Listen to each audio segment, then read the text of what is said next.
I believe that what yoga did for me that I think maybe the church is afraid of. Am I allowed to say that? I think it empowers you. Like, it becomes an internal transformation.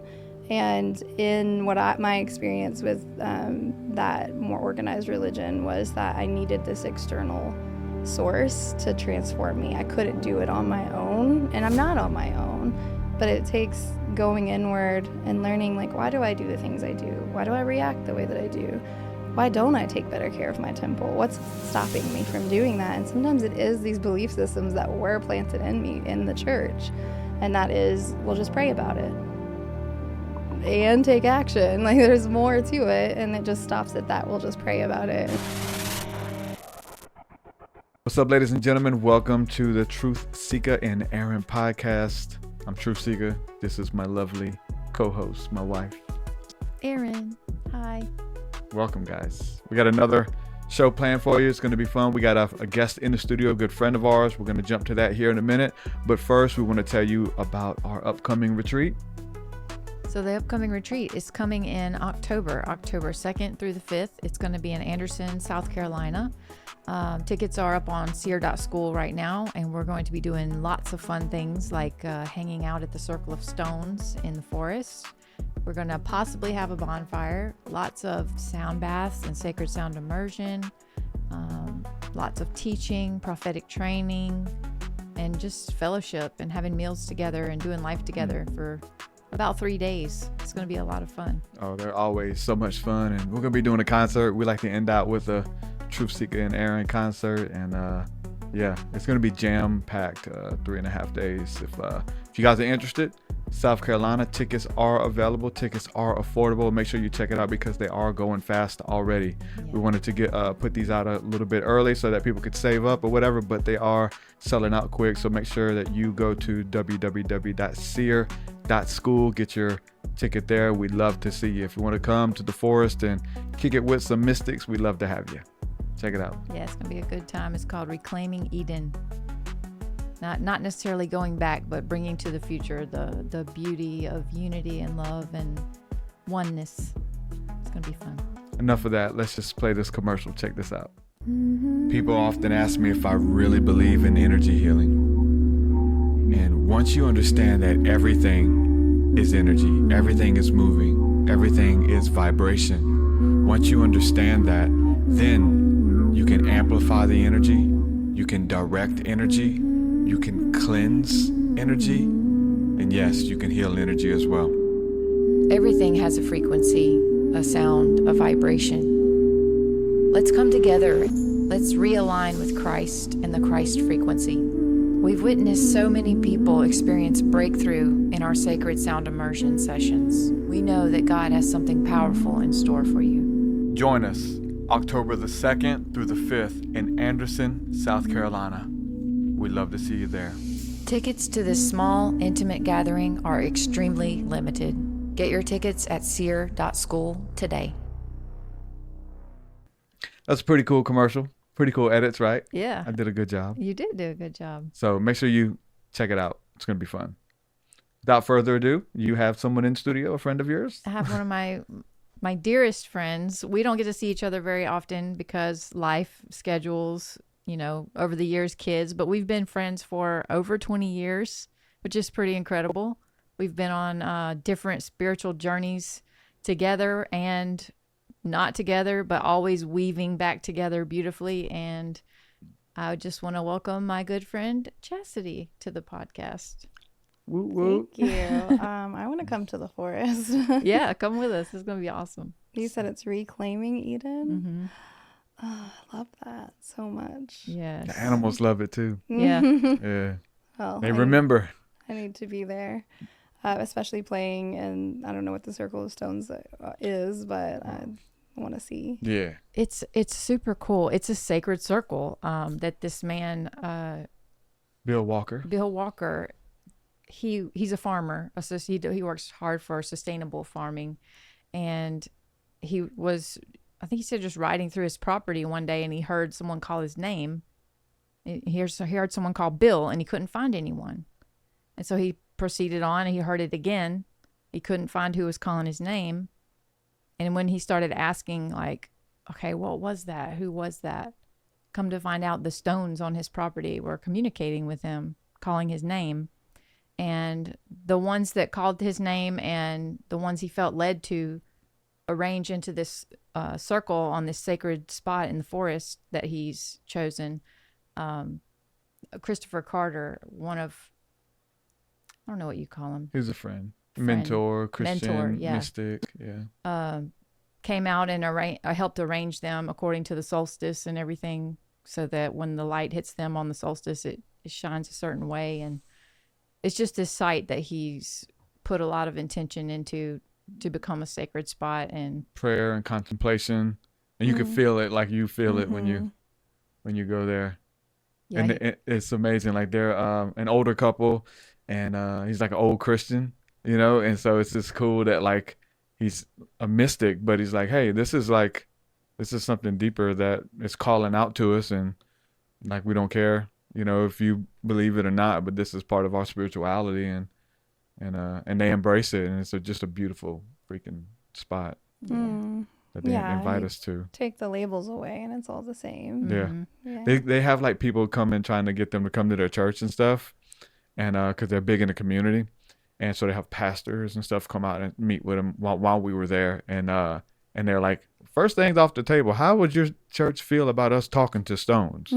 Oh, we're open to it. Moses talked to the stone, that kind of thing. And they're just like open up. Hey, this is pretty cool to see. We're more progressive, but but they own their uniqueness and weirdness, and it's like that's freaking super commendable, man. I feel like that's real. So if you step into your power and just say, this is real for me and this is my experience and I don't need you to validate it, oftentimes people are like, oh, well, tell me more. Now I want to know more. Exactly. Because you're not questioning. You don't need me to say that it's real. So now I can lean in and see what it's about and be curious. Whereas if you come at them and you're unsure and they can feel that energy, then they're like, oh, well, let me help you understand things that can't be real. Yeah. We want to talk about cold plunge therapy and what you do. And, we've known you for a long time. We've been friends. And so we've seen your growth. You've seen ours come and go, and ups and downs and all kinds of, this roller coaster we call life. Talk about like where, like your beginnings, where you came from, whether it's faith and belief and those kind of things, to where you are today and how that's grown. Or ooh, that's a long journey. Right. When we met, I think I was in the Christian realm and dipping my toe into Messianic Judaism, I think. I think so. That's probably even how we met, the Messianic Judaism. Yes, I think so. And so a lot of structure and like strict ideals and that kind of thing. And I went through that and then back to Christianity and, seeing what fit me and what didn't. And pretty much just learned that I could take what resonated with me, what really felt heart-led, over what my ego needed to attach to fit in. And then went through 2012 just kind of waking up and realizing that I didn't really fit into those paradigms anymore and I could let them go, but with a lot of faith, because it took a lot of I remember praying and being like, God, if this is my path, if I can let go of the fear of hell and the fear of burning forever if I don't do these things that I've been taught I have to do exactly this way, then what can I find? What will come? And just please don't abandon me. Like, let me have this experience and get closer to God. And now my idea around God has changed, but I do feel like letting go of all of that fear set a foundation for me to be able to have a connection to God, or what I say is, energies, a divine, however you want to say it.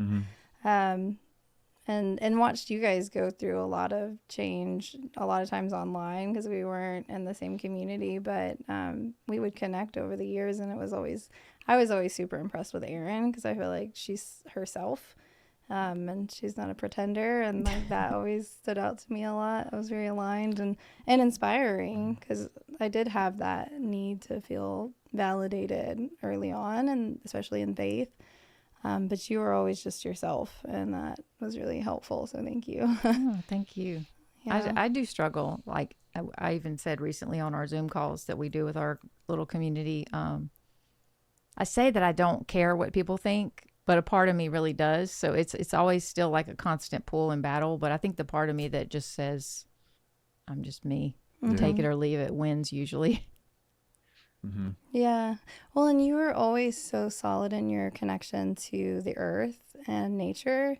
And as you know, that calls to me. I'm like really connected to being in the forest, and that's where I go to have connection with God.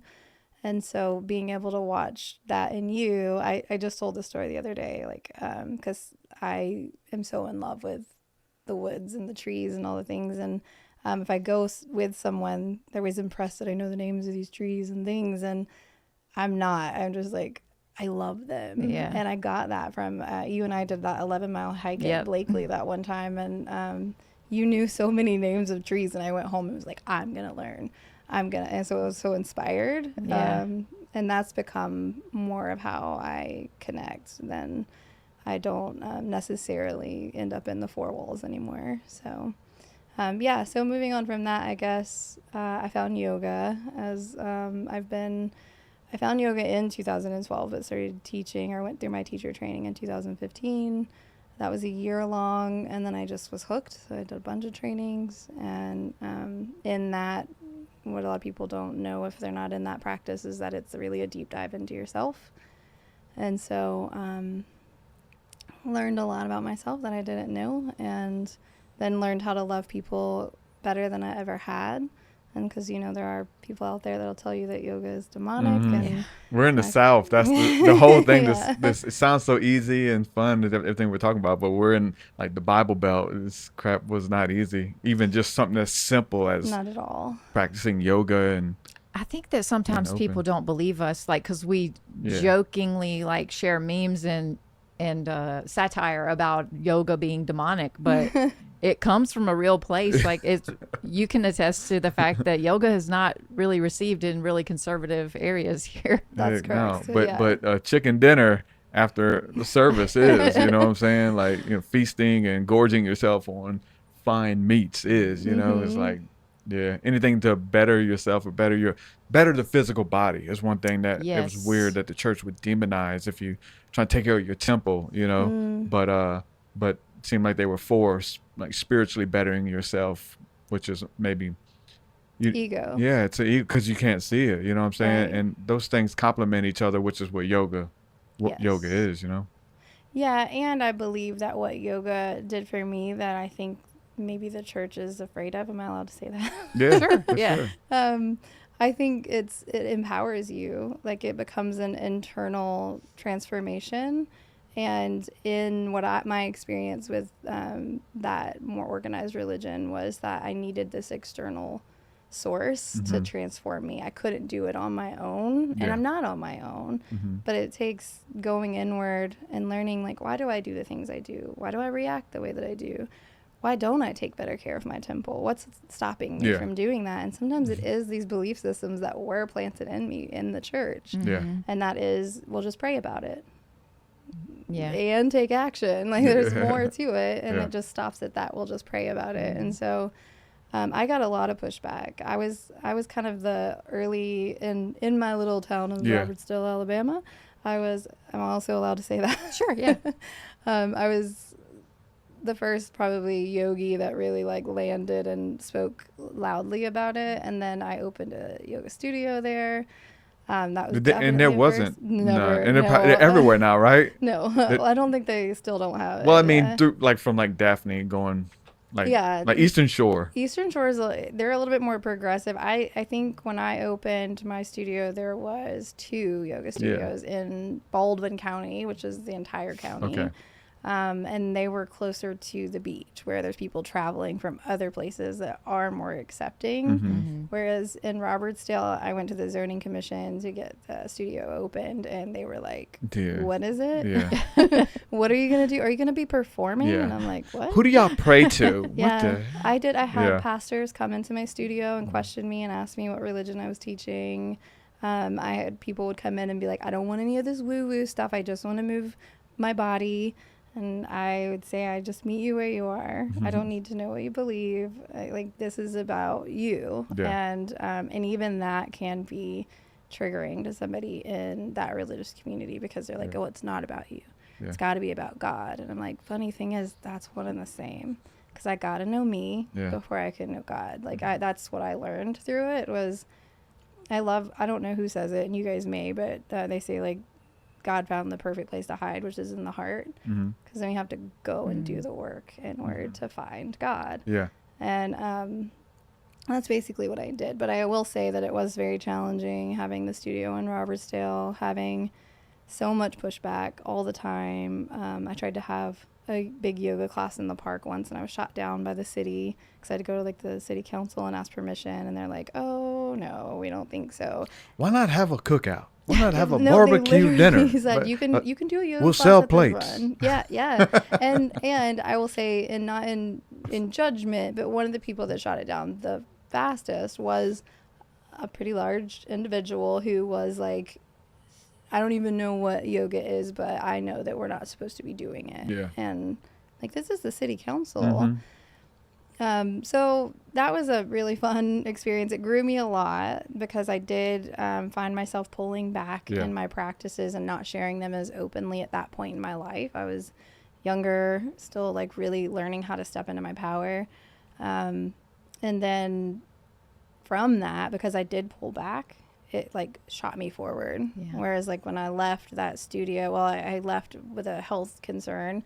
And whenever we had to close, I came back and was like, I'm not going to do that anymore. I'm not going to shut this part of me down, because what I saw was when I did step in authentically, it, just like we were saying before, it pulls people into you. The people that need it are ready for it, are going to find you. Yeah. And then you have a much bigger impact when you be yourself. When you're trying to fit the narrative of a town that you don't fit in anymore, you don't reach the people that need you. And so that was the lesson. And then I went into the community and started teaching in different studios and that's about the time that the sister circles started. So I do these women empowerment, I call them sacred circles. So we get together and remember what it's like to be in community with other women and be supportive and not gossipy, and see the truth of that all these other women or people, it doesn't have to be women, but are walking through things as well. Like, none of us are perfect. We're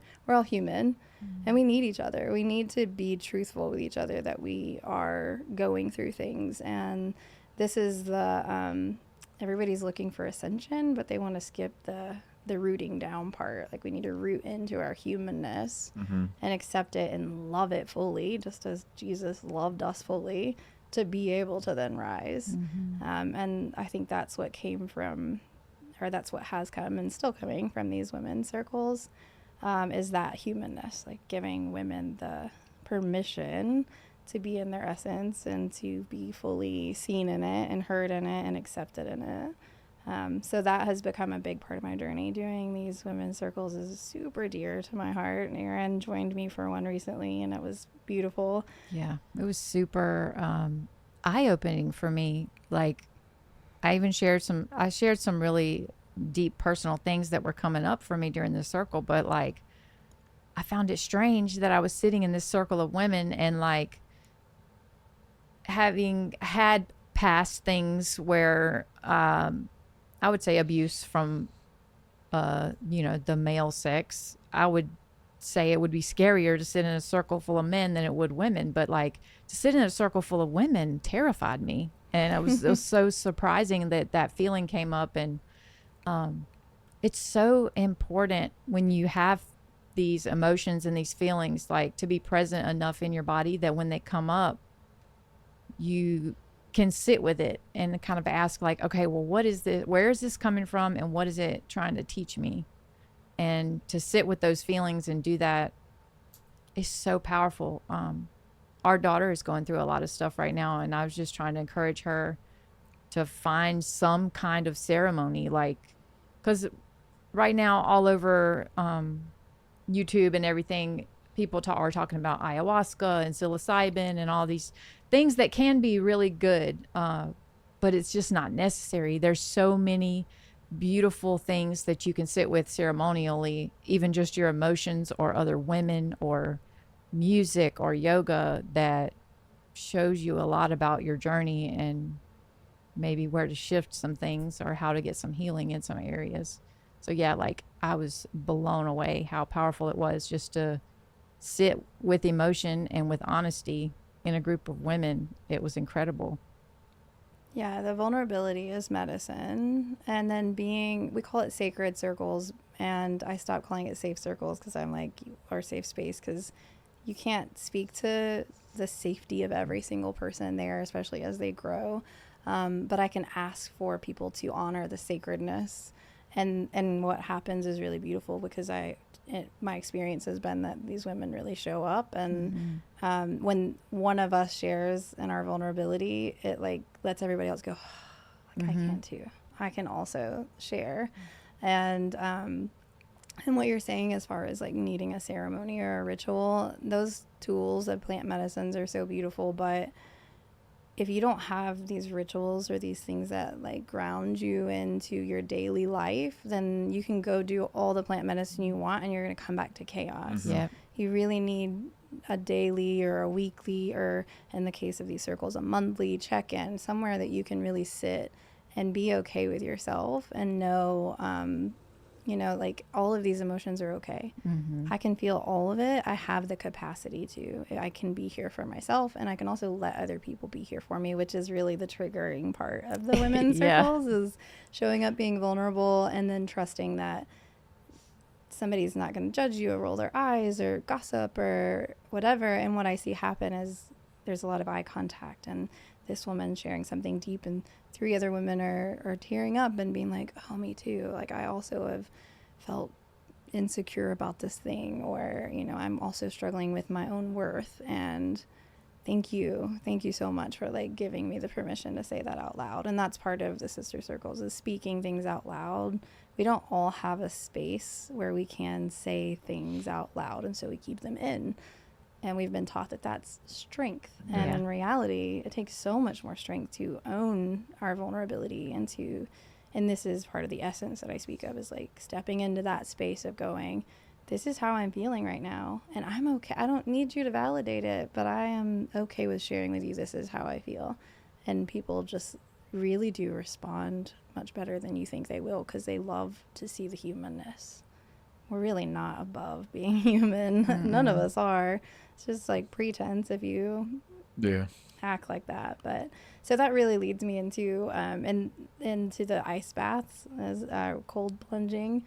In 2022, my family and I went through a really hard time, and it was just a year of a lot of downward spiraling, and I had all these tools that I had been developing for years, and they definitely kept me above water, but barely. And I went to my first cold plunge with this guy Justin Nutt out of Pensacola. He's incredible. Recommend him to anybody that's in that area to at least experience. He's very based in the science of it, and that helps especially if you're nervous and you're like, am I going to live through this? Because cold water is scary for some of us. But I had planned to go with my good friend Arien Hudson, and my grandmother died the day before, and I was holding her hand when she passed, and that was a gift. But it was a great excuse to cancel an ice bath. Like I was like, I don't really have to do this, and nobody is going to hold me accountable if I say, you know what, I'm just sad, I can't go. But my nanny, is what I called her, she would always say, like, you're always doing this crazy stuff. And so I'm like, I have to go do this crazy thing, because she was always so blown away by me being wild and wanting to try these new things. And so I went. We did an hour of breath work beforehand, which I've done a lot of breath work through yoga as far as pranayama, but I had not experienced the Wim Hof breathing. And that's what Justin teaches before he does ice baths. And so that was a new experience for me. And then we got into the cold tub, and I lasted a minute, which we usually do about 2.5 for regulation. Didn't last that long. I jumped out and I was like, oh my God, you guys are crazy. I'm never doing this again. This is wild. But the experience sat with me 4 months, and I couldn't get it out of my head. And I'm like, something happened in the tub. Like I was able to like experience this hard thing, and it brings you, I tell people all the time, you can't, when you get into a cold plunge, you can't be anywhere else. It brings all of you into the tub. And so if your mind's just wandering or it's out there, you get into the tub and it's like, everything's right here. Mm-hmm. And we need that. We need to come home to ourselves more often than we do. And so that's what I think the tub does for people.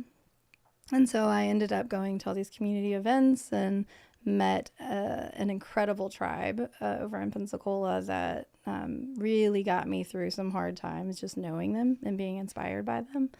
And then somehow, like through fate and things that, couldn't make sense if you didn't believe in fate, I ended up with a partnership with a lady from Canada, and we opened Beyond the Plunge, where we do contrast therapy. So we do 178-degree sauna. It's a 15-person sauna.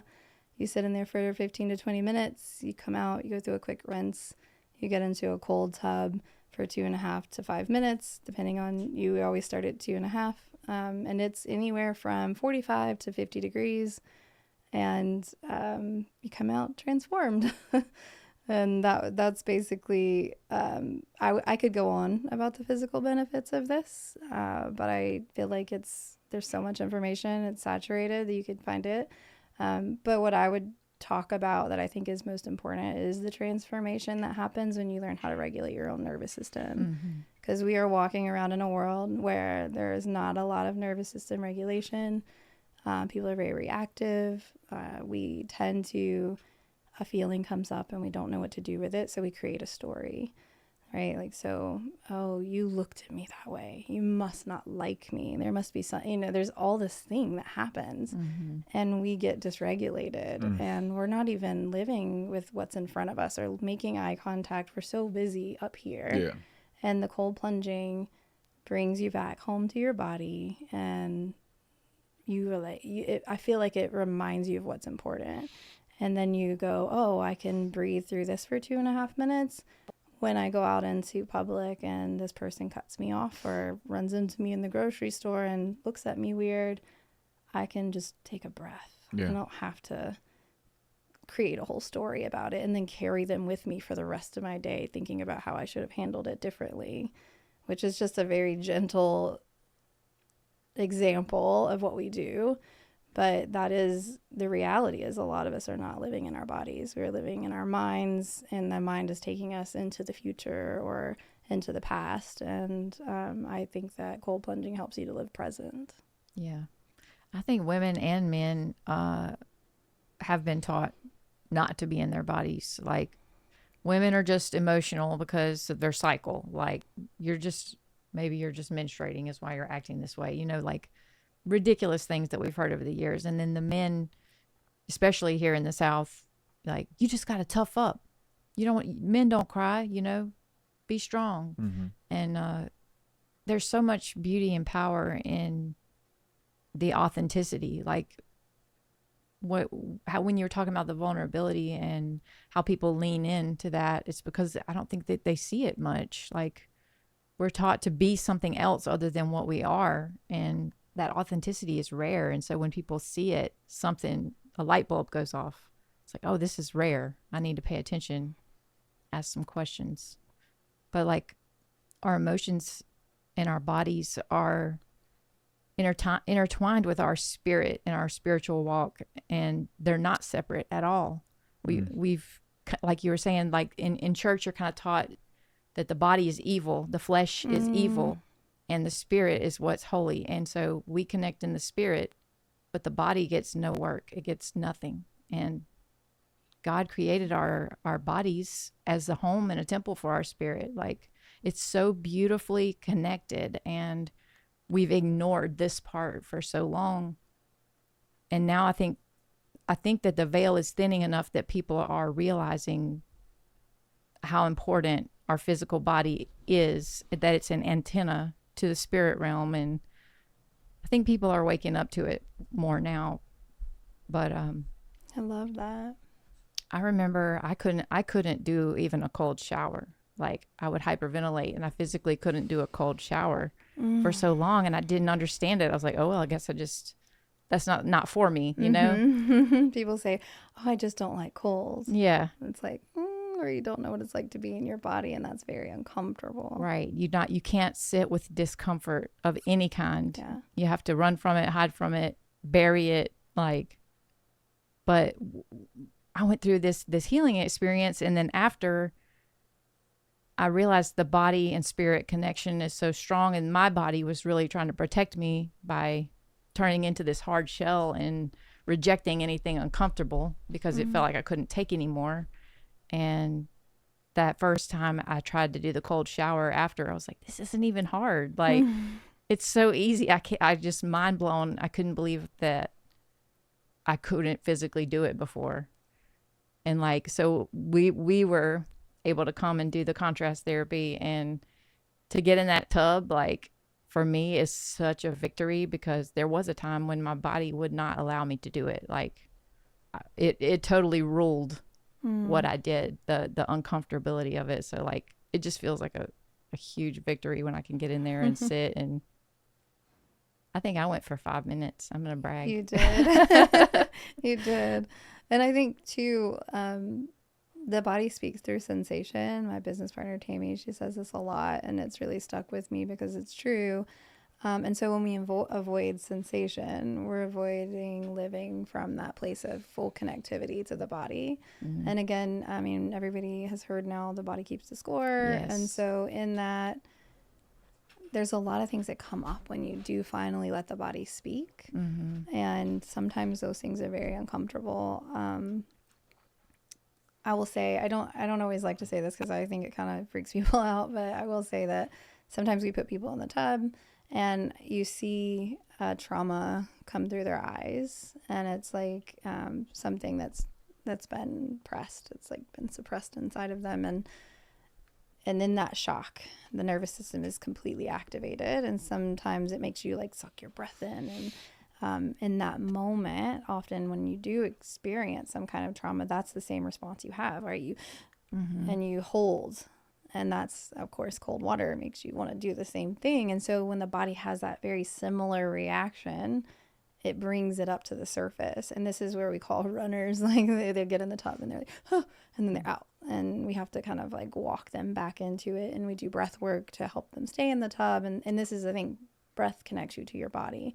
And so a lot of people that are living mostly in the mental state, if you pay attention to their breath, is very shallow, or they're breathing into the chest and they're not breathing down into the diaphragm or the belly. And so they're in that way cut off from breath and from the body, from a deep experience in their own body. And this is what we get to do. Like, this is such a gift to me to walk people through this every day. That's where I was before I came here today, is like getting to watch people get in that tub and make it through that first 45 seconds where their breath is all that they have to anchor them into that moment.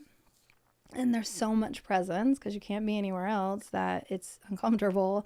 And I'm watching them get through that and have the victory of, oh, I made it, and you see their body shift. We call it the turnover, but they get really activated and their body tenses up, and we go, hey, like, let's breathe, and let's bring it back, and like breathe into your nose and out of your mouth. And like we use, if you release your jaw, I mean, if you do it right now, your whole body has a little bit of a relaxation.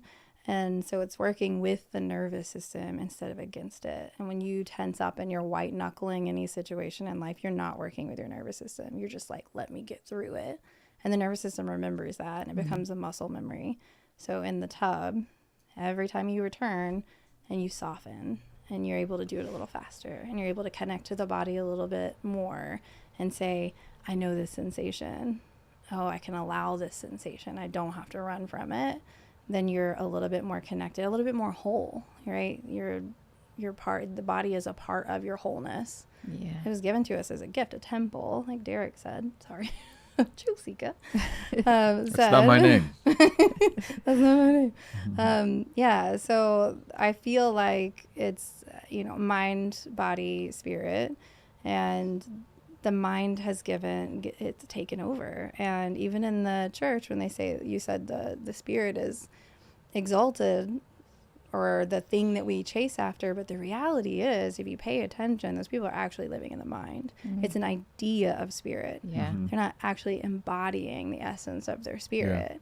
Yeah. And what happens is they give an idea of what it's supposed to look like, and then they chase that, and they try to live from that idea and not actually embody what it is that feels like to them. Mm-hmm. And this is where we get really disconnected. And so, yeah.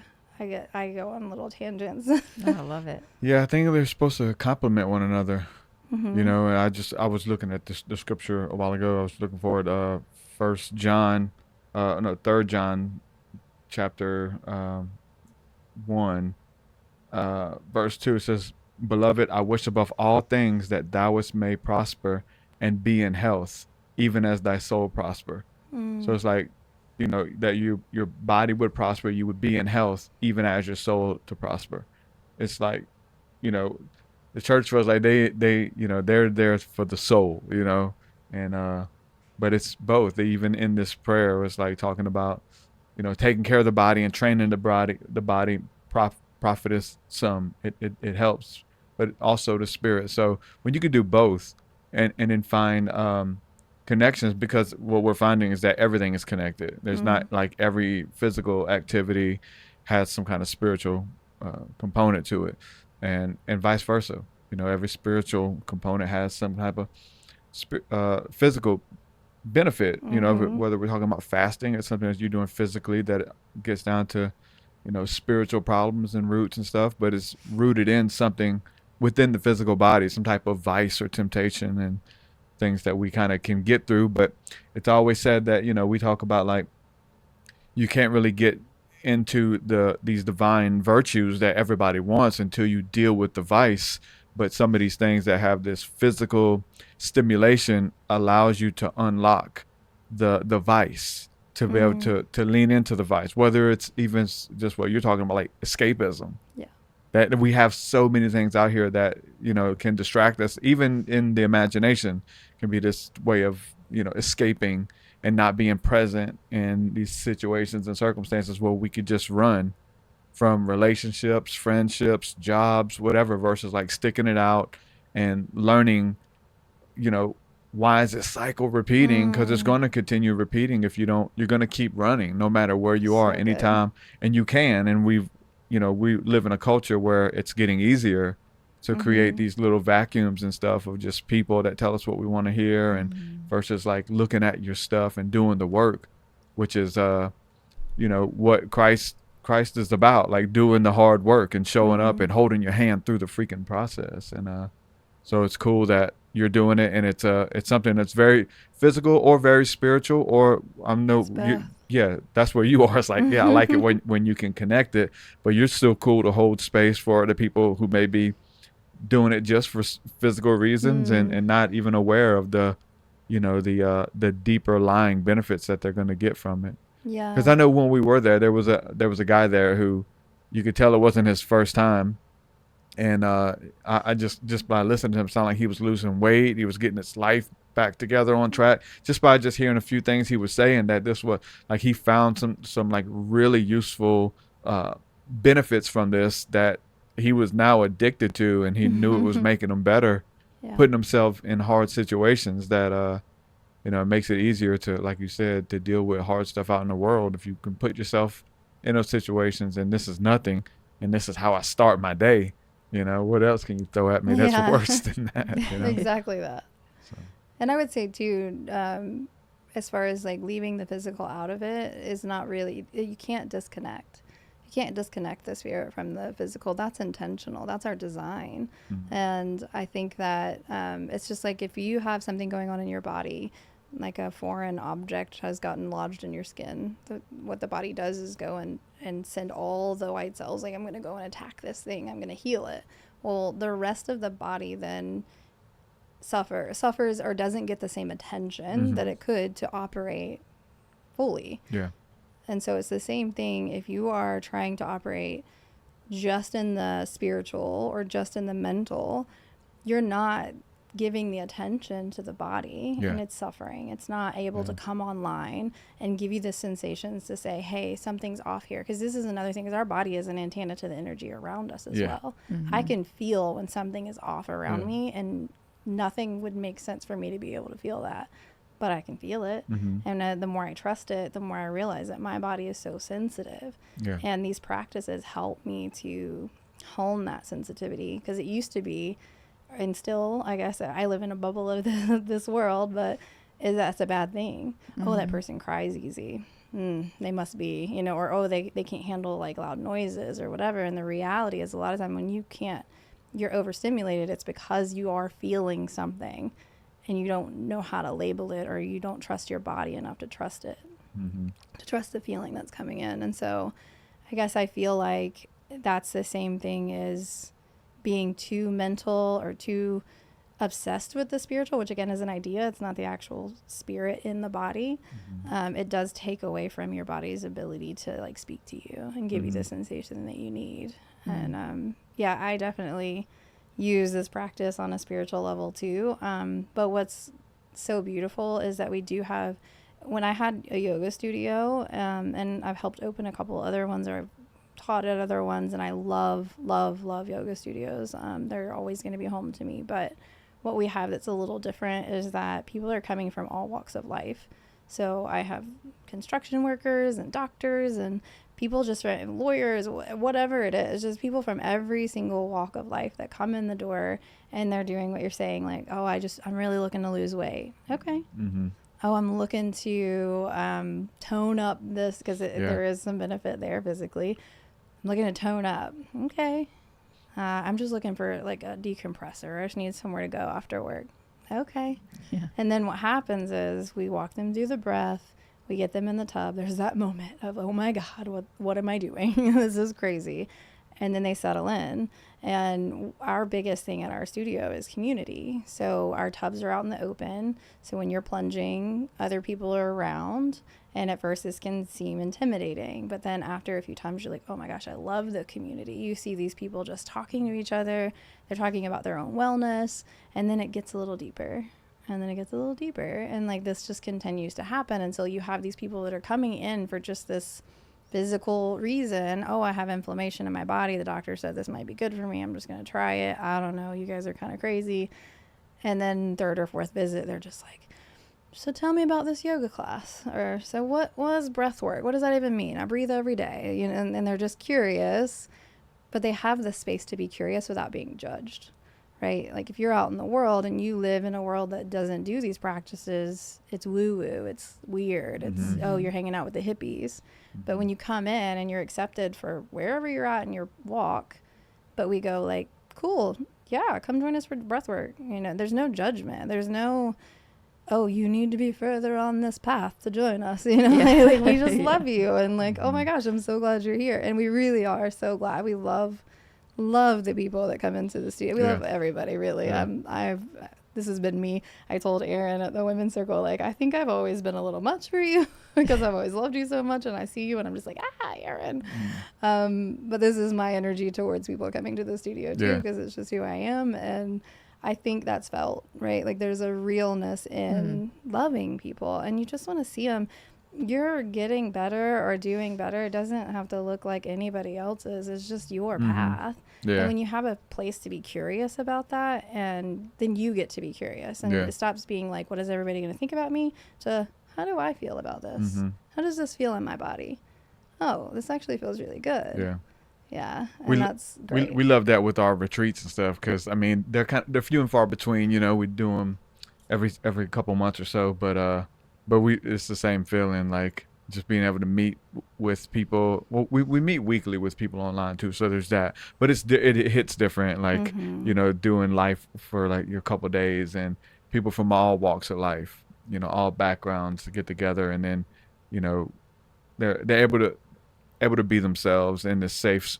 It is a sacred space because it's safe, like you said, and see conversations and them just talking about stuff and just doing life, and then to know that you had some kind of hand in on putting this together and creating this space for people to come together is a big deal too. And I mean, we just love seeing people wherever they are and meeting them and there is, they probably feel the inner dialogue and questions that count them out. I'm not as far along as you are, and this person's more spiritual, and he has the dreadlocks and the tattoos, and this person looks more spiritual, but in reality, the person that's real meek and humble and down to earth, just as spiritual, and just as far along on their walk, and it doesn't matter. Yeah. But to be able to host a space like that where people come together, it is awesome. Whether you're doing it at the studio or the retreats, and you're doing all of it too, so cool. Yeah, the holding space piece of it. I went to this retreat called Heal the Healers back in December, and I didn't fully appreciate what I've developed as far as being able to hold space for people. That even sounds weird to say. It sounds like pretentious, and I don't mean it that way, but I was able to facilitate some space holding, which was just creating, first of all, the sacredness, talking about what it means to hold space for someone, like not listening to respond, and really letting someone if, say, someone gets emotional, that's okay. We don't need to rush in to save them. Maybe they don't have anywhere else they get to be emotional, and then you just get to sit with that. And this is, like I always say, like, tears are cleansing. So then people like to pick on me and say chastity makes people cry, and I'm like, but it's so good. Why wouldn't you? But this, like, teaching people how to hold space, it's not about me. I'm not doing anything. I'm just showing them, like, hey, you know what feels really good is when somebody holds space for you. Let me show you what it feels like. And then they turn around and go, oh my gosh, I want to hold space for somebody too. And it's just this ripple effect. And then other people are like, oh, I can be my whole self, and somebody's going to love me that way, and somebody's going to, like, really see me and accept that, and that ripples. That causes an effect where people go, oh, like, I can be loved, I can be myself. Because when you're busy putting on a mask, which is basically the thing that distracts the body, right? Like, you're so busy wearing that mask that you can't focus on who even am I, what do I like, how do I feel, right? You're so, like, especially if you were raised in a way that many of us were, we were told how we feel. Stop crying. That doesn't hurt. Yeah. Like, what are you mad about? You're too young. Did she say that? No, she went to a doctor and she had a little surgery. It was, like, hurting her, and it wasn't supposed to. And like, she didn't say, she was like, well, you should have said something if it hurt. It was like, y'all, kind of thing. Anyway, yeah. She didn't speak up when it hurt, but they told her it wasn't going to hurt. So it was like this expectation. I can't say it hurts because I'm not supposed to. Exactly. Yeah. And getting clear on that, learning to use your voice. This is something we talk about at the sister circles too, is like, how often are you speaking what you actually feel? And this goes deep, because in relationship, it's like, are you able to say, I felt jealous? Are you able to say, I felt insecure? Or do you go, I'm not supposed to feel that way. This is silly. I shouldn't feel that way. They're not actually doing anything, so I'm not going to bring it up. But if you do, what happens? Your partner gets to look at you and go, oh, I didn't know you felt that way, like, and reassure you, and then you're closer. But it's like being brave enough to say, I feel this way. And even knowing yourself well enough to not create a story, but go, oh, this is jealousy. That's silly, and I'm going to tell him. Like, that's not easy. And this is life. And, like, I support creating community where we can all do this with each other. And again, I think maybe by living that way, create a bubble around me. And because I do get to be in the studio so much, I'm, like, creating an atmosphere that's supportive of that. And I feel so good in it that I get to go out into the world and I'll say these things and people can look at me like I'm crazy and it doesn't bother me. I'm like, yeah I am. Love it. Join me. Yeah. But it also sounds like you're still like self-aware that you're not gaslighting or projecting on people either, because you know that you're in a position where a bubble that you get to do this, because we are too, And then we talk like this is our new normal, Mm-hmm. and it's not everybody's, but it can be. Like if that's what you want, Yes. you know, whether it is a job where you get to help people and show up and help people all day, like like if you desire that, that's a great thing to desire, and many people do. You know, how do I manifest that? How do I bring it into my reality?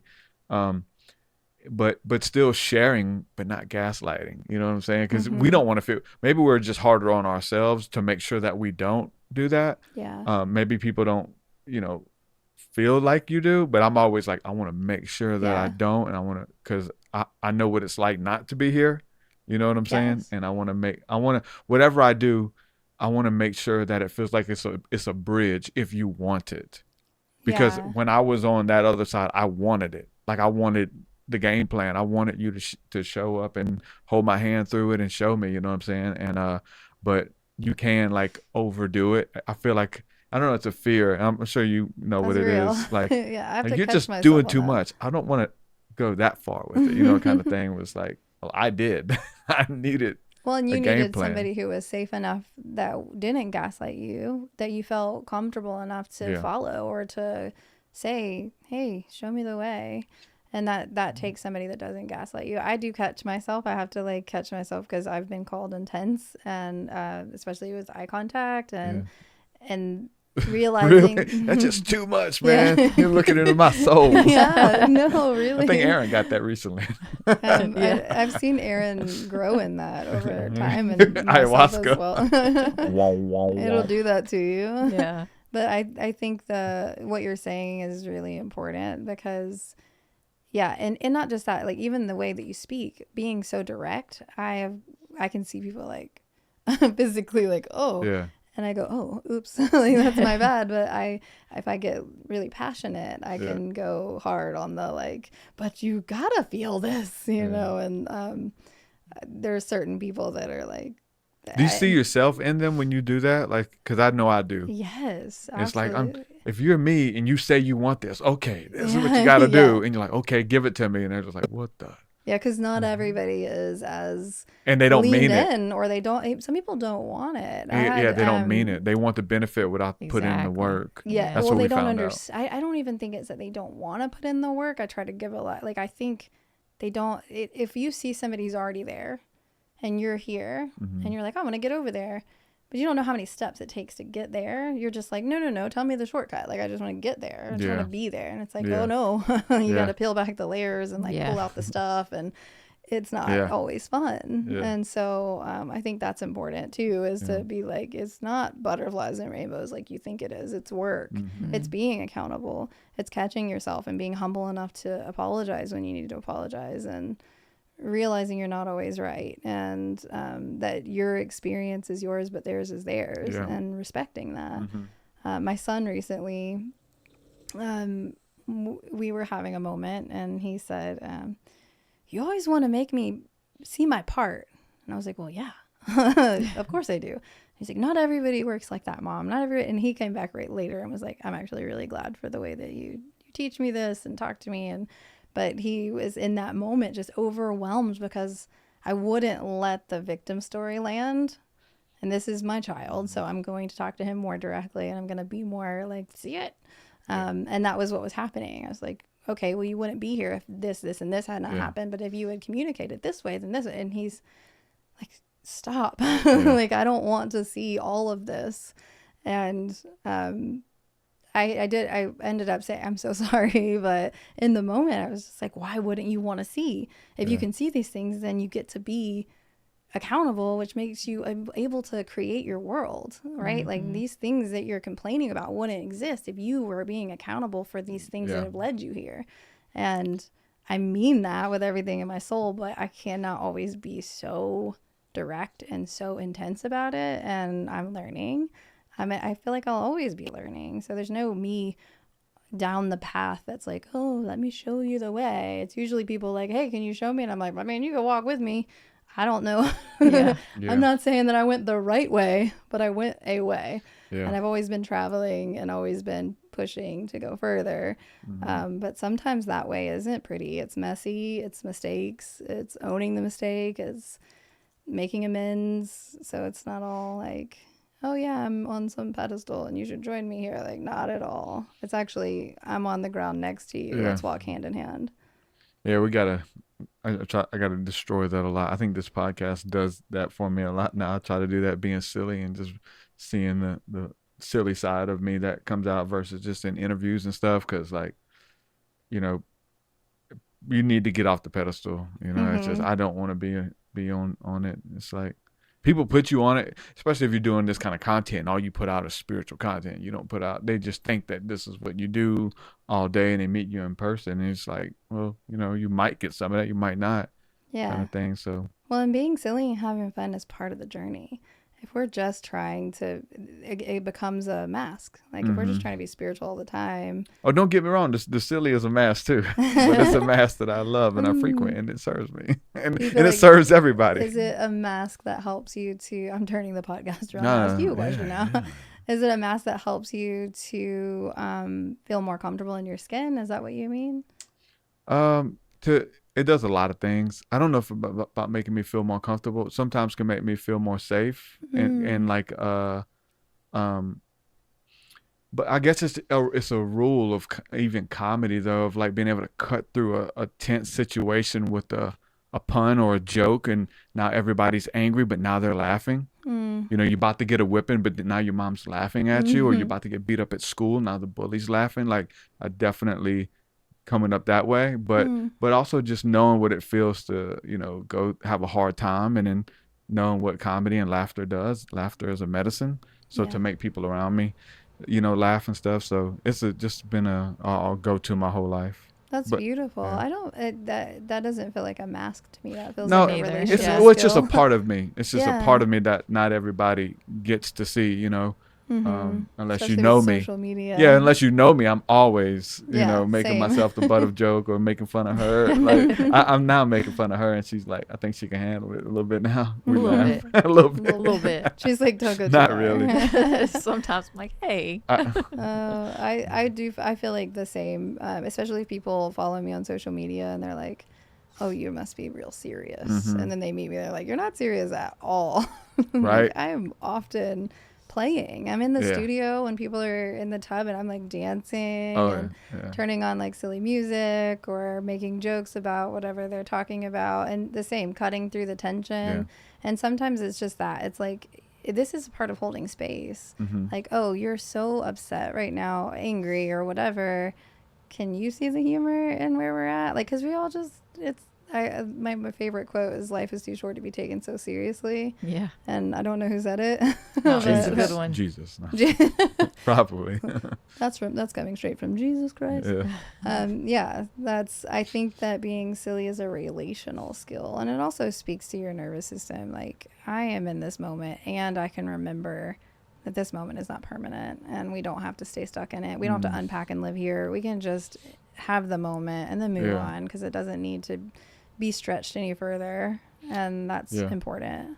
I mean, look at like plant medicine and stuff, and mushrooms or pot or something like that, where people get high or eat mushrooms, and it's very healing, right? It's help you work through some shit, but you're laughing through it. It'll help you like laugh through it, and there's something that laughter is a medicine. Even like in charismatic church circles, there's this place where people get to of like ecstatic laughter and ecstatic joy, and some people from a distance can mock that, and they're too playful, or why they're laughing, that's not holy. But you don't know when the last time this person has laughed. You don't know the last time this person had a smile on their face, and like, who are you to judge, you know, these people and the way that they, you know, find healing and experience God. So in this place we are now, it's like to appreciate God and healing and love, like no matter how it comes, as long as it's coming. Yeah, there's you know God what I'm in saying? that laughter, actually. Yeah, so That's just beautiful. Yeah, just, you know, being along for the ride and for the journey, and, you know, seeing how it served me, or seeing how it could hurt you too. You know what I'm saying? If you use anything as a crutch or whatever. Yeah, sometimes, or if you use humor to hurt someone or at someone else's expense, like, that's not cool. But if you can just help people find the humor in their suffering, because it's like, for me personally, there's some suffering that didn't have humor, and there's some suffering where I clung too hard, and then the humor is what helped me to break out of that. And so, yeah, it's medicine. Like you Yeah. said, sometimes the most spiritual thing you can do is have fun. It's not all about, and that's the thing is like, think about dancing, ecstatic dancing, Yeah. not the practice of ecstatic, but when you just feel it in your body and you're moving and how you're actually moving energy that's in your body. And say you've had a heavy week and then you turn on a song and it moves you. The body's Mm-hmm. like, I want to move. Goes back to if I'm connected to my body and I feel that sensation of wanting to move and I start to dance and I listen to that, then all that energy that was heavy through the week gets to move through me and maybe even out of me. And then I get to share that with my kids. Now feel me being lighter and I can play with them. Mm-hmm. And it's medicine. It's not all serious. And y'all host that at your studio, right? The ecstatic dance, or We what? I have remember had you ecstatic dance. We are doing contrast house parties now, which is basically the same thing. It's just not structured. So we're not saying like, okay, close your eyes and come into this bit. We're doing like the music's on. Do you want to move? Yeah. And then do you want to get in the sauna? Or do you want to Yeah. get in the cold plunge? And everybody just gets to move. And it's so much fun. Like, it's beautiful because everybody's cheering on the plungers while they're dancing. And this last one we had this DJ and he was amazing. And so everybody's like dancing over here and then like going in the sauna and like dancing in there and there's food and it's community. Mm-hmm. And this is the thing is like we heal in community. And that's why Beyond the Plunge is based around community, is because if you're doing all this work alone, that's beautiful. Sometimes we need to go out for the, 40 days? Mm-hmm. You got that part of it, but you need to go out. You need I to think have we stayed out longer than 40 then. we left into the wilderness and never came back. Yeah, we're still there. We're having this conversation from the wilderness.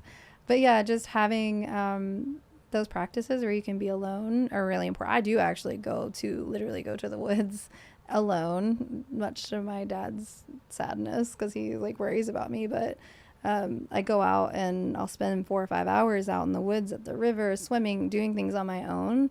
And that was a big part of my healing journey. And now I'm back into like, I feel good and I want to share this goodness. And so I'll take somebody with me or I'll bring them to the plunge and we dance or whatever the thing is. But community is so good for us. Again, it goes back to being authentic though. If you're in community and it's not authentic, then the mask is still going to exhaust you. But if you can show up and be yourself, and I honestly believe that ecstatic dancing helps you to find that in yourself. Because once you've learned to just you tune out, oh, everybody might be judging me, and you're just dancing, it's like, oh, now I'm in the grocery store dancing, and people are like, oh. Yeah. And I'm like, yeah, you should join me. Yeah. I look at it like, I tell people like, everybody's gonna judge me. They already are judging you. Yeah. Like they judging you real timid and shy, or like, hey, you want to dance but you're not, or you're not doing the thing that you were created to do. They're gonna judge me if I step out in faith. They already are judging you for not. Yeah, so and the thing let them judge you and have fun. Like they're do what judging you were created to themselves. do. Really, if you think when people are judging you, it's based on the perception of what they should be, and you're not doing the thing that I should be, so you must be whatever, and that's like, you know what? That's not any of my business. Yeah. I actually don't need to know what your judgment is because it's about you and that's your path. So we deal with religion, so all of our you guys do. projections are insane. I love the psychology behind it, but it's sad and scary.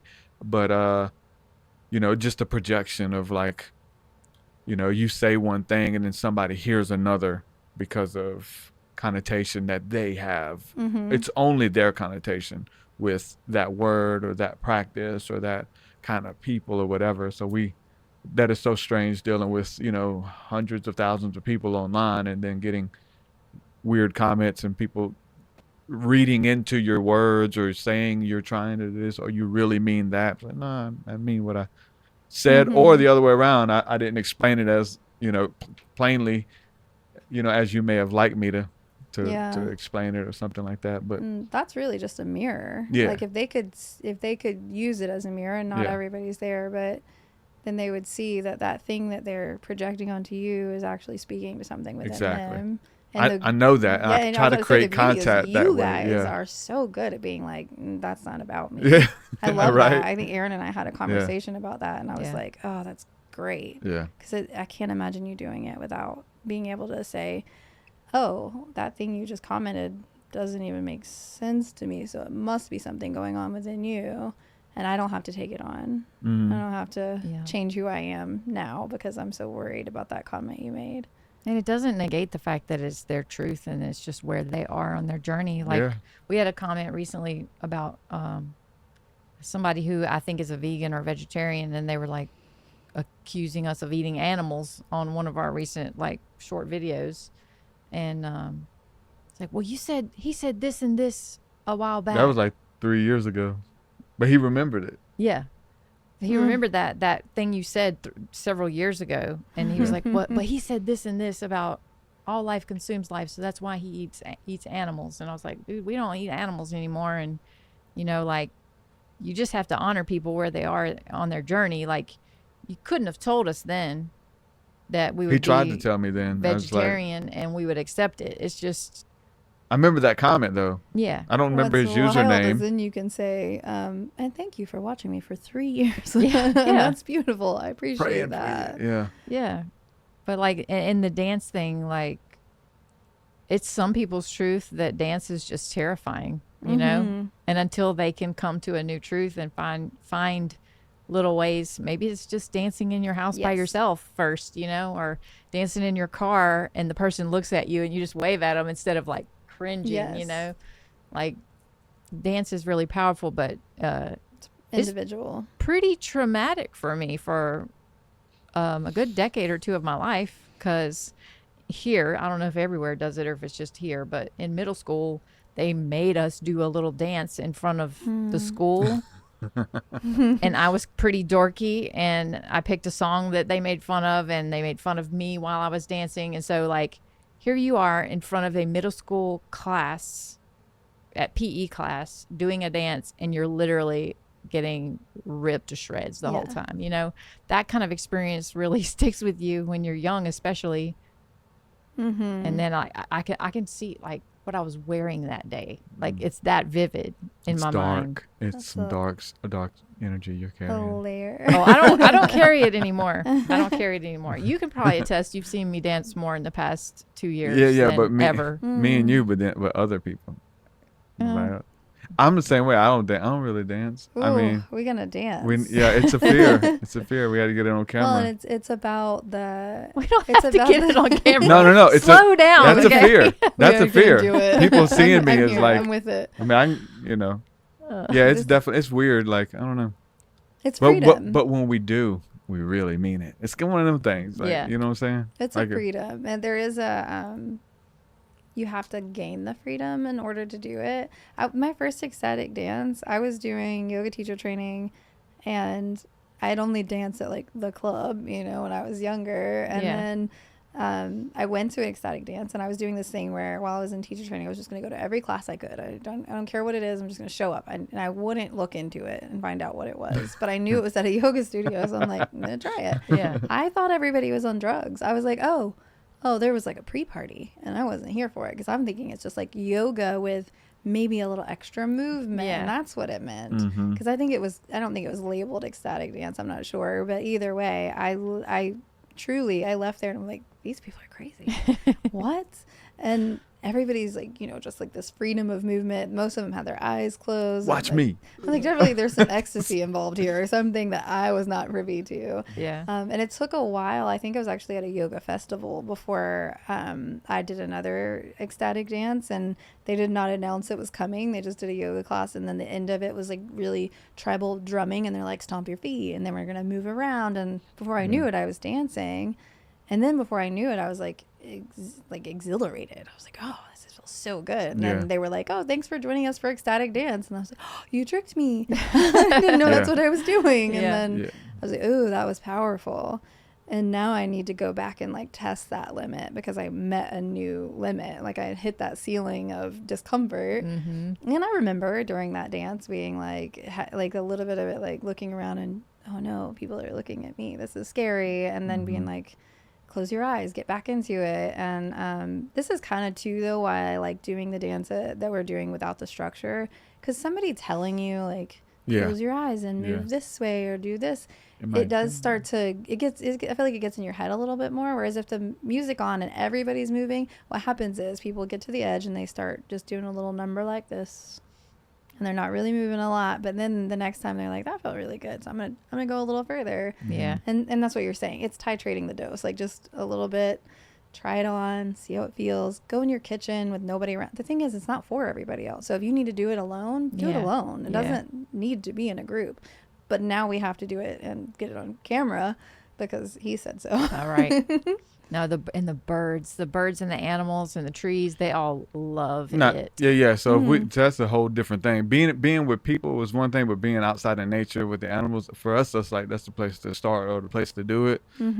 Or like you said, having a drum or having some kind of tribal instrument in your hand where you're actually getting into it. It's different. And then the last time we were in South Carolina, we ended our retreat with a big bonfire. And so we had the drums and chanting, and people had sticks. We just got sticks for everybody. And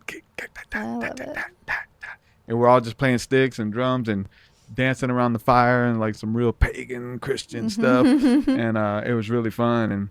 And it broke a lot of people through. Yeah. And I'm like, I was able to. More skipping and spinning, as we're kind of, but even that skipping, you know what I'm saying? Like even that, it's asking moving. A bunch of old folks, like, when's the last time you skipped? You ain't done this since you were, 10 or something, Not like a dance. This is the thing, is that there's no wrong way to move our body. So whenever when I'm dancing, it's like there's some flailing happening and there's like some stomping and jumping, and it's not what everybody would call dance. But once you get into these circles of people who are using it for like a freedom meter, that is what's happening. It's not about like, what does it look like? It's like, how does it feel? And can I just be with how it feels and stop thinking about what it should look like? Yeah. And there's freedom in that, because then it's just like the ice bath later on. You come into some other situation in life and you're like, can I just be with how this feels now? Because I did it with dance. Can I do it in this? Yeah. And that's beauty. That's medicine. You know where we used to dance a lot? Because we didn't get into the club scene, but church. We danced at church. I went to Pentecostal church. I know all about that. That was fun. Like, it was fun dancing I used to at love church. the flags at the church, waving the flags. They had those really pretty, shiny, sparkly flags. You should see some of the church services we've been to with shout out to Justin Abraham and Joy Fest, and they're like raves kind of thing. Sounds fun. Yeah, they're just trance music, Christian trance music, and just worship, and then like everybody's wearing lights and crazy clothing and stuff, and they just really get into it, and they totally bring the childlike awe and wonder and faith, because a lot of it's a lot of older people there too, wear like dyeing their hair pink and spikes and light up glasses and just being dressed up like a duck, like just crazy stuff at these Christian mystical gatherings and stuff, and like creating this safe space for people to come and dance, and the kind of energy that generates for people. They so look forward to it, and it's cool to see that and be a part of it. And we danced there a little bit too. And when you're doing stuff like that as a collective, like I think heaven leans in a little bit. Like, why are these old people dancing? They're supposed to be sad. And they're like, no. This is good. So if you believe in which I do, that all versions of you still exist. So the small child that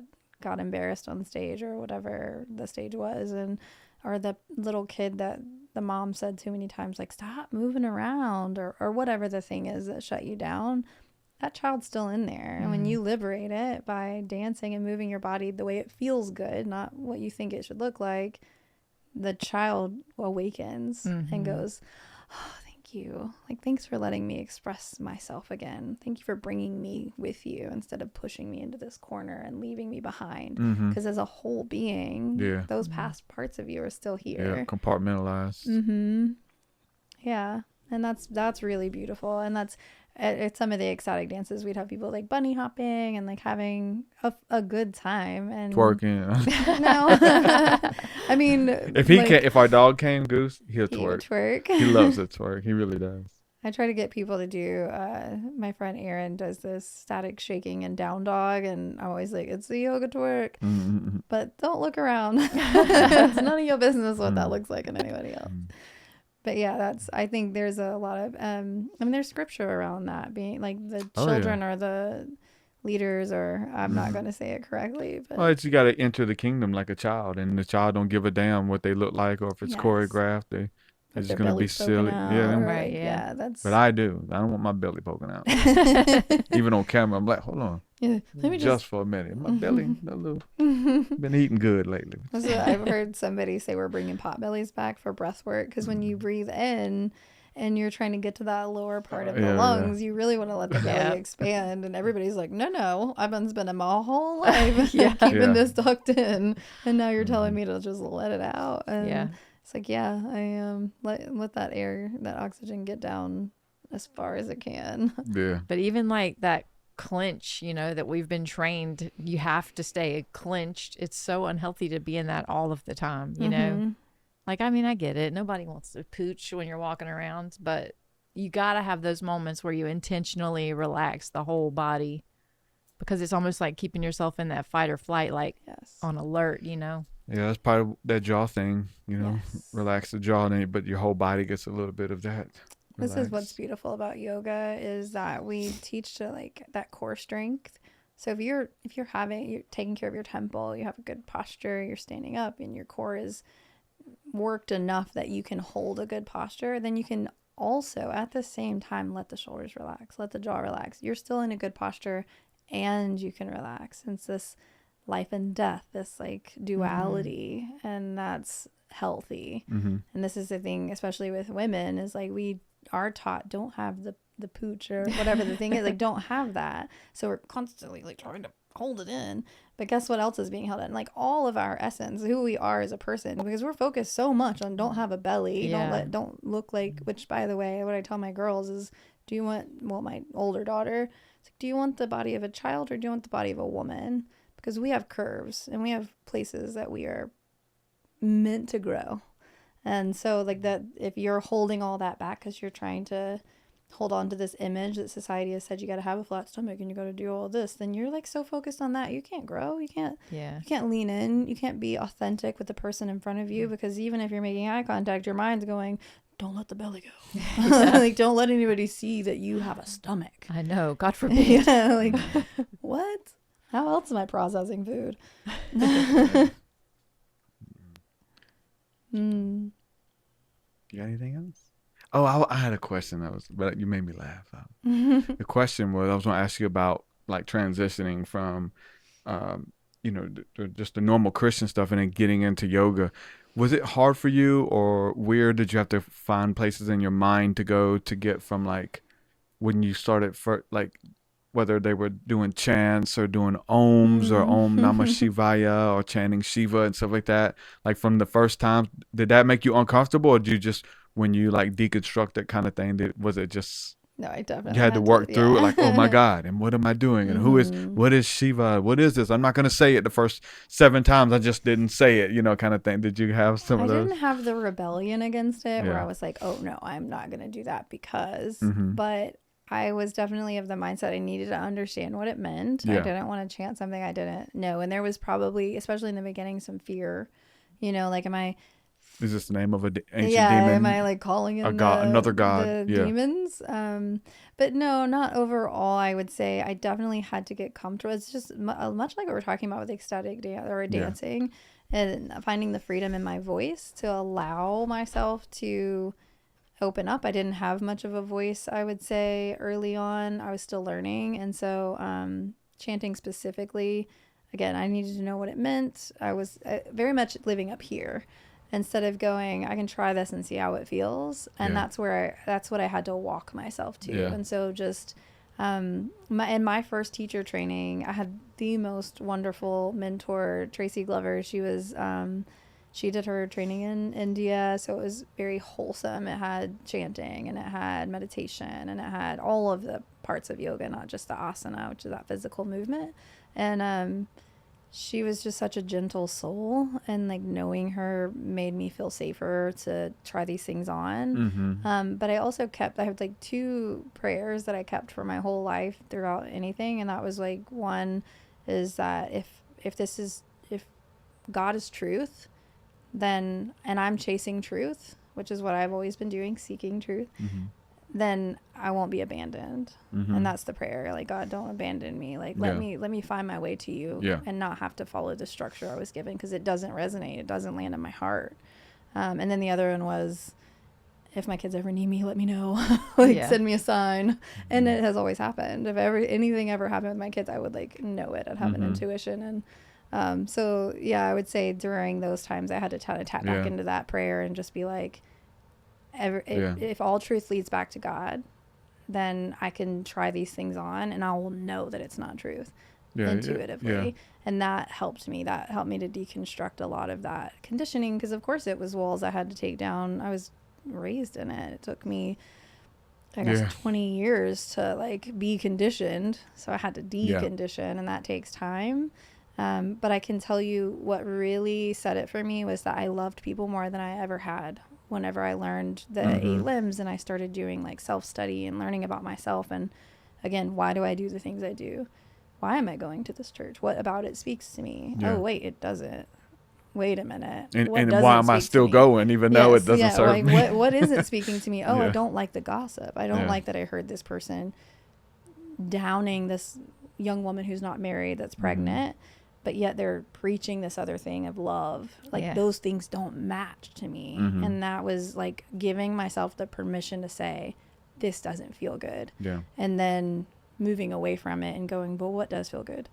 And then going into yoga and going, I see the human in these people because I'm working on the human in me. Now I get to love them. I get to love that human in them and see past all this bullshit.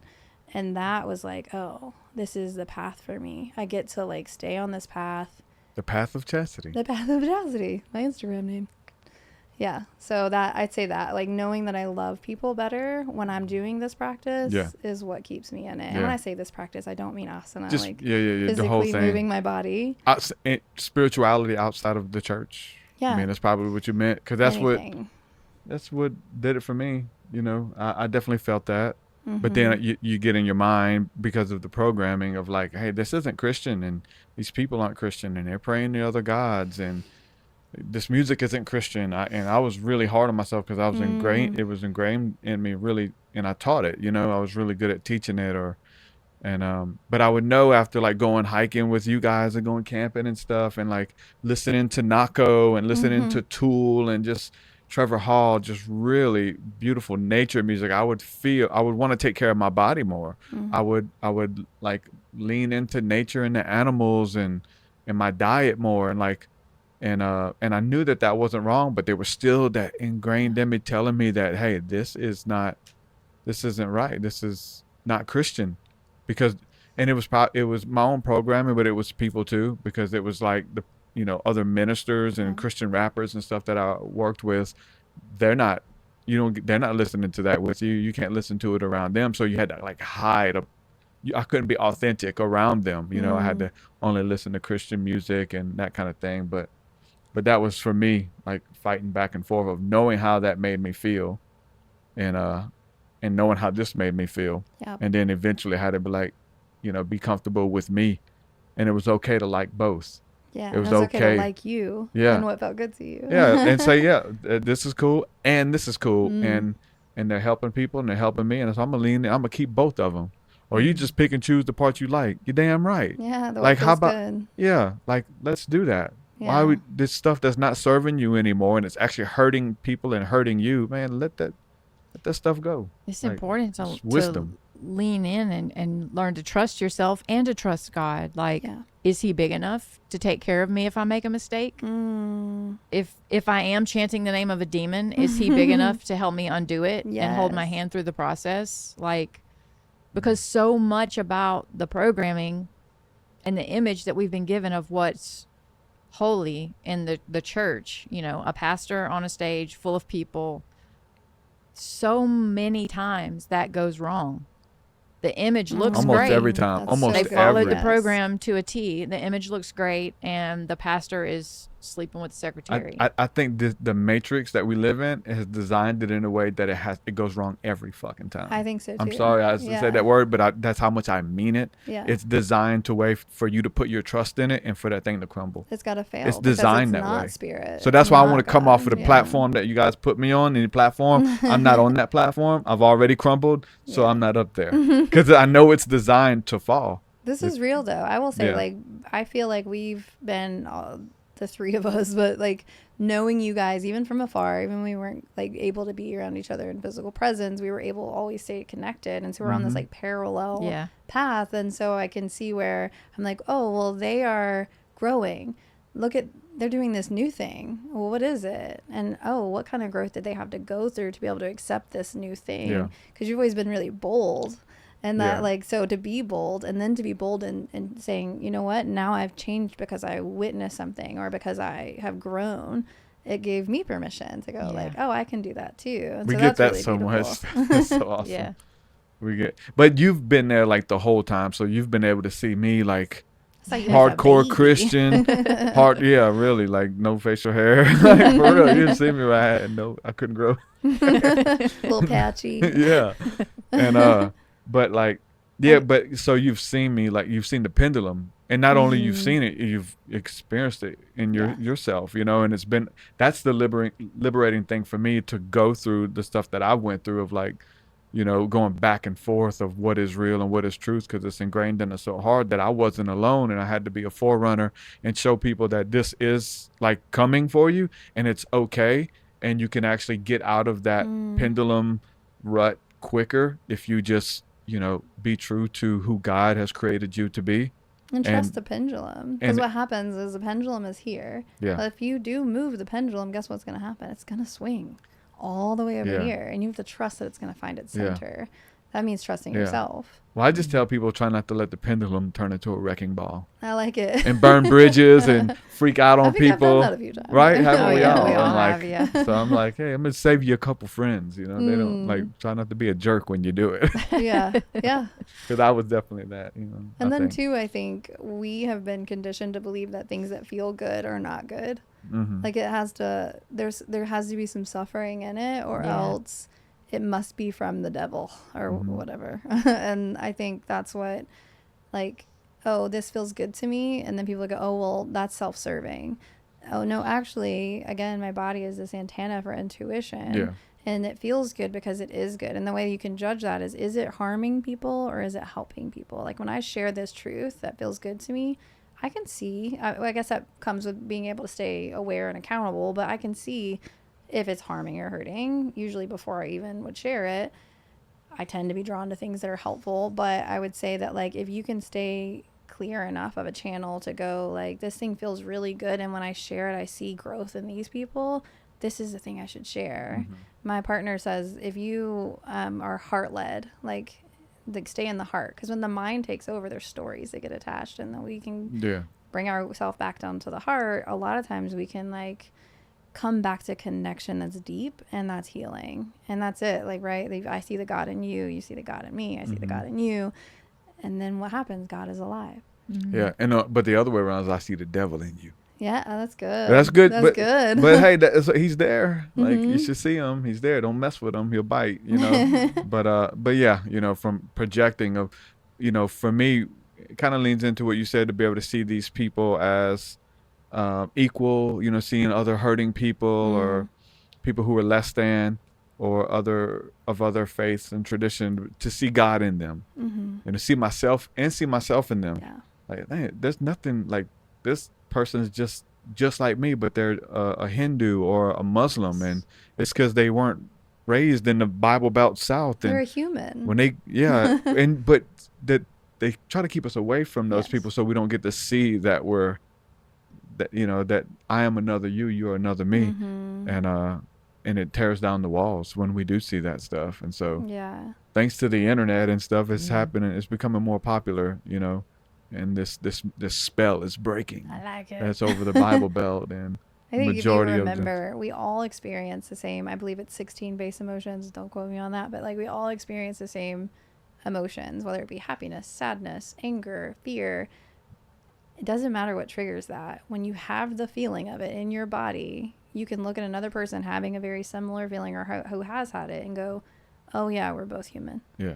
Oh yeah, like maybe your fear is of some different devil or God or whatever it is, but it's still fear. Yeah. And I also have fear of this thing, and that relates us. That helps us to connect and remember that we are the same. We don't need to put words sometimes get in the way. Yeah. Yeah. You know, I'm a student of words. I love studying. I do too. So that was the thing that helped me with the mantras and stuff and the names of the different gods and stuff that it's like you said, what does this mean? Like I'll say it, but what does it mean? Om Namah Shivaya, like Ramadasa. What does this mean? And every time I found out what it meant, I was like, this is pretty freaking cool. Yes, me too. And same thing when we learn about Hebrew words in the Bible and the Hebrew names of God. What does it mean? Oh, God never lets me down. God always comes through. God is my strength. God is my refuge. God is my dwelling place. God is my protector. Hey, let's keep using some of these terms, you know. And so it's the same thing with the language is where they tricked us. And so, you know, with yoga and that tradition fear what you don't know.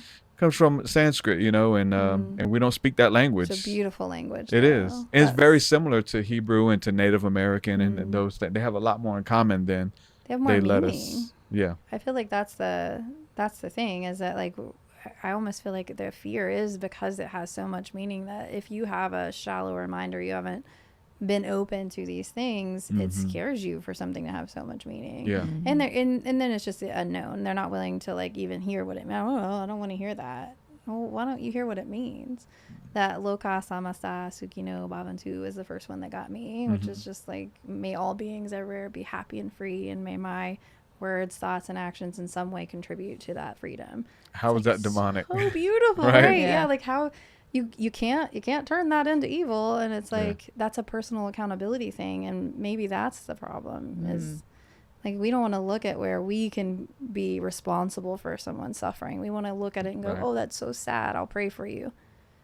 Okay, well, also get in the mud with them, hold them, feel their tears on your shoulder, and like be there.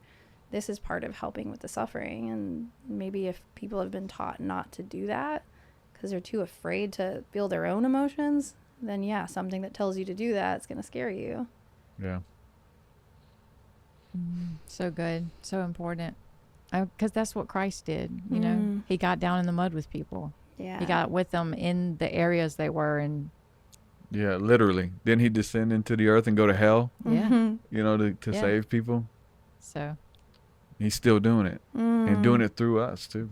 That's my favorite personal theory is that the second coming of Christ is through the hearts of people. No, for sure. And it's like, that is it. Yeah. That is what we need to believe in. You know, like, can I show up that way? Can I love that big? I'm working on it. I don't think I'm there yet, but I'm like trying. Comes and goes. I'm I like can really see good it until I'm in traffic. coming through in waves. That's how I know when I've got something I haven't dealt with is when I'm in traffic, how I act. Yes. Yeah, it's beautiful. Well, was there anything else that you wanted to talk about that we didn't? I don't think so. This has been really beautiful. I appreciate you guys so much. Yeah, we love you. Thank you for being a friend all these years, but also for the amazing like enlightenment work you're doing for the community and for the sisters in the sister circle. Man, what a beautiful experience that was. And you're just equally inspiring. I'm so thankful to be on this journey with you, and I love it when our paths get a little closer together and we get to see more of each other. Love it when that happens.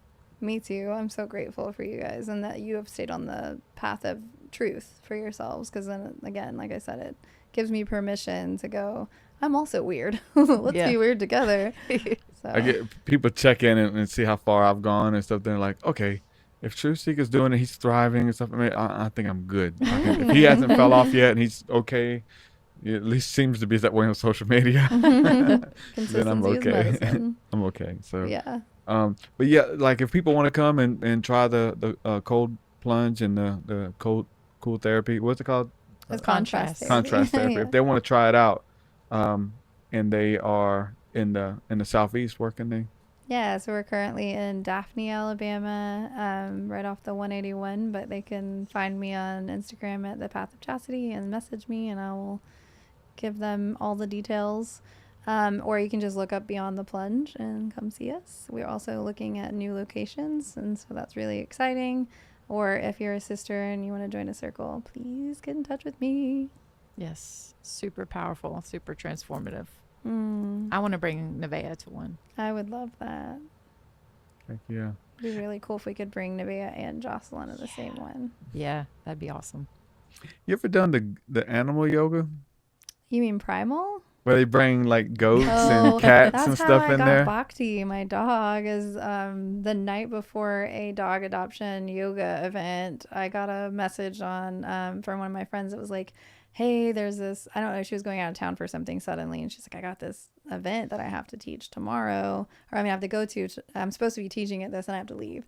She's like, can you please fill in for me? And I was like, yeah. And they tell the kids, like, we're going to go to this event, but we're not getting a dog. Yeah. And then Bhakti came home with us. And now 7 years later, he is like the best sweet dog. And we named him Bhakti, which means devotional love. No idea that he was going to live up to his name so well, but he does. So, yes. And it was a chaotic mess. Like, I'm not really sure that a lot of yoga happens during these animal events, but it's so much fun. Yeah. And we get to like love on them, and they lay on your mat and they pee in the floor. And like, it's not what Sounds like my dog. it's like romanticized, but it is a lot of fun. So Yeah. Goat yoga sounds really fun, but I would not want to be around peeing goats. my good friend has retired goats from goat yoga. So you go over and at Sandy Creek, which is in Alberta. It's a beautiful location. You can do Airbnb there, but you can also play with the goats. And if you get down, even slightly down, they will jump on your back, and that's an incredible experience. Little ones? Little baby. Yeah, the big ones will, but you don't let them. No, heck no. You don't want to let that happen. But yeah, they're a lot of fun. And my friend April and her husband Igor own it, and they love these goats. Like, these goats are treated so well. So when you come up to the gate, they just come running over for pets. They're like puppies. They want loved on. It's really fun. Just like that baby. Yeah. Well, also too, for those of you who are interested in thinking about the retreat, go to seer.school, get tickets there. Also, you can download some of our free meditations that are available if you haven't had a chance to listen to those yet. Make sure you do that. With that, we would say peace and shalom. Peace, Thanks for hanging out. Love you. Bye, everybody. Hey, thank you so much for watching this episode. I hope you enjoyed. I want you to know that there is a video right here that you can watch a video right by me. Click this video. No, don't click his video. Click my video. His video is probably about demons and dark stuff anyways. Mine's probably about angels and awesome stuff. She has a point. So you decide, the demon or the angel. What do you go with?